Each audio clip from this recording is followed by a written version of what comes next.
เดี๋ยวก็เลยจะตรงไปมันนี่เช่นเราไม่กันก็เลยตรงก็เกี่ยเราก็หวังเลยไปยุ่งถ้าสมัยใช้สิ่งที่จะไม่ใช่กันนะไปไม่ได้กันก็เลยจะกันมาจังมันเนี่ยตรงจุมังจุไม่กันถ้าดันสิจังมันกันเลยดิสิ่งที่กันไม่ใช่ชนตรงสุดเลยฉะนั้นตรงมันนี่ก็กี่วันนั้นสับเลยหรือเนี่ยตัวฉันเลยได้สิ่งที่ว่าก็บทเรียนที่ยังคนนั้นก็ไม่ใช่ฉันน่ะก็ตรงนี้ตรงนั้นให้คนเราเลยตัวฉันเลยดิที่จ้างก็จะน่ะที่จ้างก็จะน่ะก็ไม่ได้ยุ่งแล้วมันก็เลยก็จ้างเลยอาสมมีเป็นจ้างเลยที่กันกูใช้เลยเขาเนี่ยเขาแค่ไปเก็บกี่ชิ้นลองถึงจุ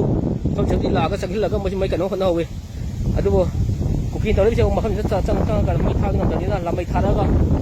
เราไม่ได้ยุ่งเรามันเขาเลี้ยงเฉลยท่าลงนะเมื่อกี้คนนั้นเองเคยซีไม่ได้ยุ่งซีมันจะไม่กันใจดูสังกระโดดเช่นไม่งั้นก็เลยนี่เนาะสมห้องเขาจะเลยเนี่ยเคยไม่คุ้นเลยจะกันเลยเนี่ยเราจะเราก็ได้ทำอะไรเราเป็นมันนี่เคยที่จะก็ที่นี่60ที่จะกันเนี่ยเราเคยนี่60ที่น้องเช็คเขาที่ตรงที่เราก็ทำที่นั่นเคยยุ่งจริงอะที่ถ้าตัวชุกันเมื่อกี้มันก็เดียนเราเคยทำที่สังที่เราก็เคยเลยจะเดียนที่พบด้วยนะ